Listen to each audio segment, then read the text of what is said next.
Welcome back to the series that aims to...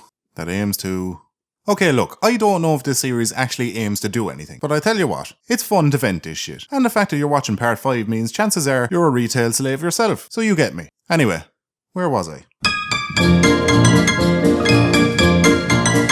You're closing up in a few minutes and you've just finished facing off a shelf. For those of you not familiar with this lingo, that means you're supposed to pull all the items on a shelf forward so they look fully stocked for the next day. Though in reality, you just pull one item forward and hope your boss doesn't notice. So you go to your till and serve the last few customers before locking up the shop. Now since you serve those few customers, you know that chances are you're going to have to fix up a few small bits after them. So you waddle down to the shelf to find them absolutely fucked. Somehow, like super skilled arsehole ninjas, they completely fucking trash the place. Why you do this? Why make my job harder? I don't make your job harder. I don't smear shit all over the windows. No, I leave you lick them just how they are. This kind of applies outside retail, but it happens to be most often at work. Customer approaches the counter and says, "Come again? Sorry, I didn't catch that. Could you speak up?" Now at this point you have two options. Pretend you heard what they just said and reply with a "no, sorry," in hopes that the question they asked required a yes or no answer. Or option 2, do the unspeakable and say it the dreaded third time. "Sorry?" To which you'll be given a dirty look in return like you're the problem. Look, I know outside these interactions the only people you really speak to are in your head. But you're speaking to an actual person here. And by not raising your voice for me to actually hear you, you end up making as much sense as allowing lesbians to have dildos. What are you looking at me like that for? They made their choice. Hey Ducky, how's things? Good, yeah. Who the fuck is this? How does he know me? Shit, this is embarrassing, but I'm gonna have to ask him.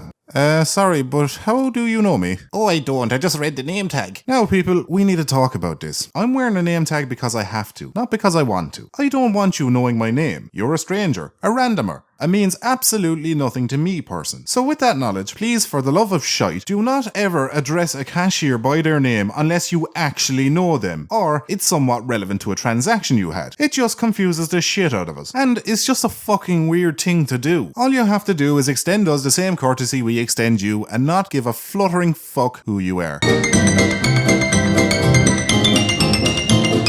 Your shift is finishing shortly and you're at your till cashing up. So you're not making eye contact with anybody, you're standing there counting pennies because your company would rather have you standing there counting €20 of 2-cent coins for the next 15 minutes than just invest in a coin counting machine. There is at least 4 other checkouts open and you have a very clear sign on the counter saying checkout closed. Yet you'll still have customers approach the counter and ask the question, "Is this till open?" No, it's not. Now let me ask you a question. Are you retarded?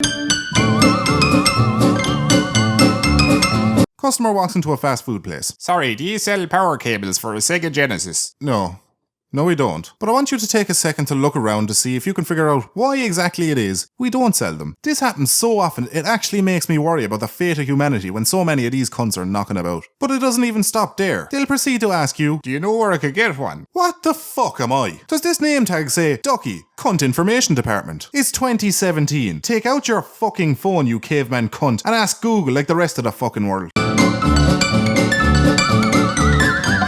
What does this say? It's okay, it's not a trick. It says CSR. Now what do you think that stands for? Is it A, Customer Service Representative, or B, Counselor Services at Request? If you answered A, you'd be right. But for some reason, a lot of general public get this wrong when they approach the counter. They seem to think without any prompt, beckon, or encouragement from me that they can tell me their entire life story and I'll be happy to listen to it. Well, here's a shocking twist. I don't give a continental titty fuck about your fucking problems, you worthless inbred failed abortion. Now get the fuck out of my face before I write all your problems down on my shoe and kick you so hard in the balls your potential for having children will diminish faster than the quality of life of a rape victim.